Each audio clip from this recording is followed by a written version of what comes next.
Have a nice day guys! Sa video ito, tuturuan ko po kayo kung paano gamitin ang affiliate partnership, paano mag-add ng products sa ating mga videos doon, kung gusto natin mag-promote ng mga products guys. Yan yung ating topic ngayon. Ito yung mga tips ko guys sa inyo, no? Sa mga hindi pa talaga alam guys kung paano gamitin ang affiliate partnership dito sa Facebook, kasi nga ito yung bagong tools ni Meta guys. Para makapagkikitaan natin to guys yung affiliate partnership, ito lang guys yung tips ko sa inyo. Sundan nyo lang at panoorin itong full tutorial natin na video. Sa mga baguhan na content creator na hindi pa talaga alam kung paano ito gamitin ang affiliate partnership, panoorin nyo to guys yung full tutorials natin.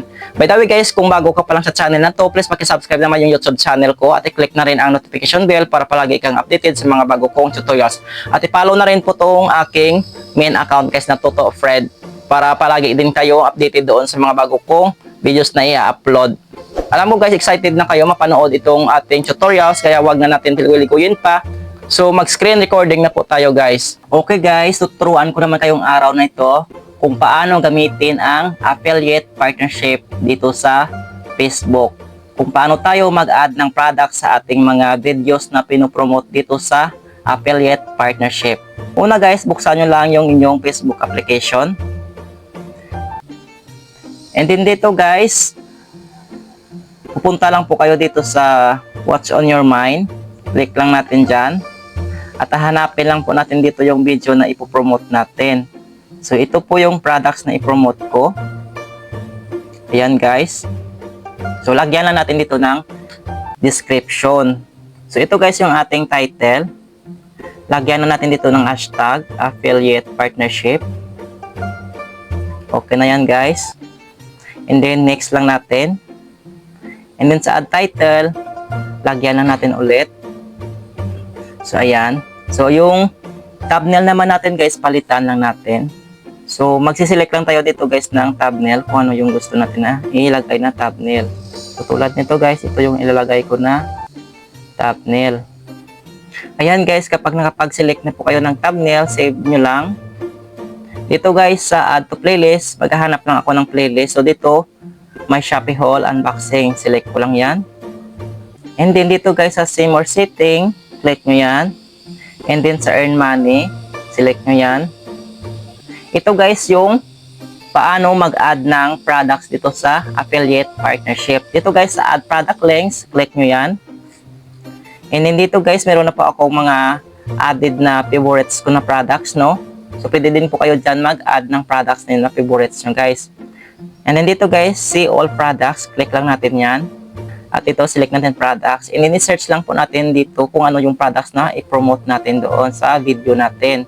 So, ito na nga guys, yung products na i-promote ko. I-search ko lang dito yung pangalan.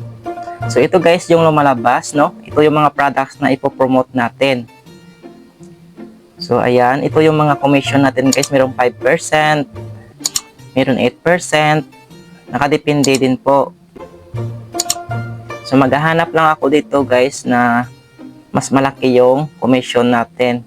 Ayan guys, nakapaghahanap na ako, no? Ito yung isi-select ko, yung buy one take one na ito. So, select natin yan. I-add ko na rin guys sa favorites ko. So, click natin to. And then, add to latest drop. Ito guys yung way kung paano tayo mag-add products sa ating mga videos na pinopromote dito sa affiliate partnership. So, i-edit natin guys. And then dito guys sa add paid partnership label, i-on natin yan. And then, save. And then, save. And then dito guys, ready to share now na siya.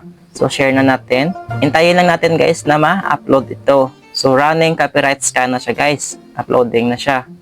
Refresh lang natin. Ganito lang kabilis guys kung paano tayo mag-add ng products dito sa mga videos natin sa Facebook. No? Kung paano tayo mag-promote ng ating products dito sa ating pinopromote sa video natin dito sa Facebook gamit ang affiliate partnership. So, ganun lang kabilis guys. Sana nasundan ninyo, meron kayong natutunan at meron po kayong aral. Kung meron po kayong nakukuhang aral guys, please paki-follow na lang ako at paki-share itong video natin. Paki-comment ka rin dyan sa baba kung meron kang katanungan guys. So, ayan lang guys, no?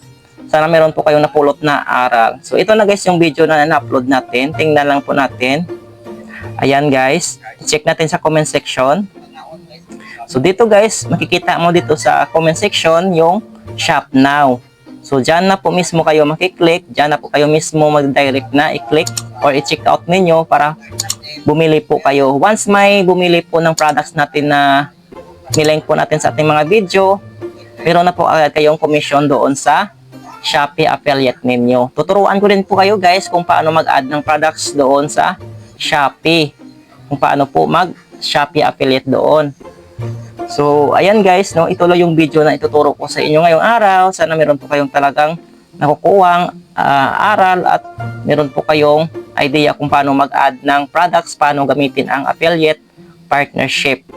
Ganun lang kabilis guys mag-add ng products dito sa affiliate partnership sa ating mga videos. Kung meron po kayong natutunan, paki-share na lang itong video. Hanggang sa muli guys, thank you so much for watching.